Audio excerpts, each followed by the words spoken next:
রাস্তার অবস্থা বেহাল, তাই অসুস্থ মহিলাকে ঝোলাই করে নিয়ে আসা হচ্ছে মূল রাস্তায়। এই ছবি দেখতে হলো পশ্চিম মেদিনীপুর জেলাতে।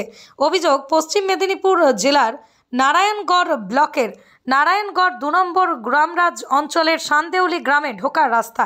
প্রায় 700 মিটার রাস্তার অবস্থা এমনই খারাপ, যেই রাস্তা দিয়ে যাতায়াত করাই দুর্বিষহ। অসুস্থ হয়ে পড়লে, বর্ষাকালে বা বৃষ্টি হলে তাকে এভাবেই নিয়ে আসতে হয় বলে অভিযোগ। শানদেউলি গ্রামের বাসিন্দা 65 বছরের সরস্বতী সামন হার্টের পেশেন্ট। হঠাৎ তিনি অসুস্থ হয়, গ্রাম থেকে যেন রাস্তা অবধি বের করে নিয়ে আসতে হচ্ছে ঠিক এভাবেই। তারা নিজের ছেলে, গ্রামের ছেলেরা একত্রিত হয়ে ঝোলাই করে ঝুলিয়ে অসুস্থ ভদ্রমহিলাকে নিয়ে আসছেন মেইন রোড অবধি। কেননা টানা বৃষ্টিতে গ্রামের ঢোকার রাস্তা একরকম প্রায় বন্ধ। ওই এলাকায় প্রায় 25 থেকে 30টি এসসি সম্প্রদায়ের মানুষ বসবাস করেন বলেই দাবি ওই এলাকার বাসিন্দার।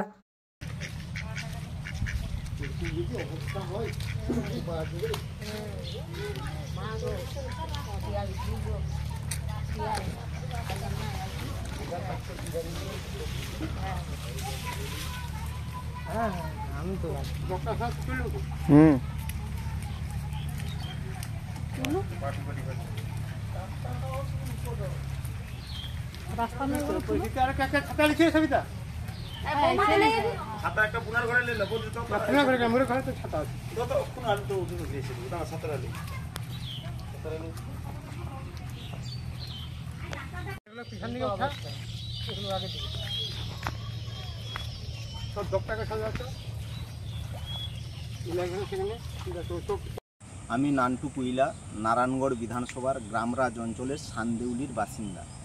আমরা এসসি সম্প্রদায়ের লোক, 25টি পরিবার আমাদের এখানে বসবাস করে। আমাদের রাস্তার এমন বেহাল দশা, তার জন্য আমরা ডিএম সাহেবকে লিখিত কমপ্লেন জানিয়েছি, বিডিও সাহেবকে মেল মারফত কমপ্লেন জানিয়েছি এবং এসডিও সাহেবকে আমরা মেল মারফত জানিয়েছি এবং বারে বারে আমরা প্রধানের সাথে ফোনের মারফত যোগাযোগ করি এবং ওনাকে লিখিত কমপ্লেন জানিয়েছি যাতে আমাদের রাস্তাটা আমরা বেরোতে পারি, বাচ্চা কাচ্চা স্কুলে যেতে পারে। তার জন্য আমরা বারংবার জানিয়েও কোনো সুয়ারা পাচ্ছি না।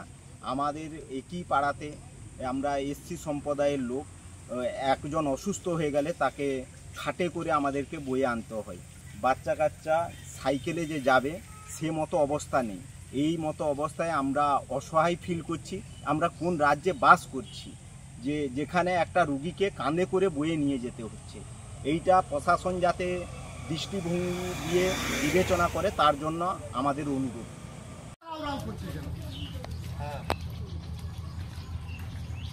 আরে আসো না।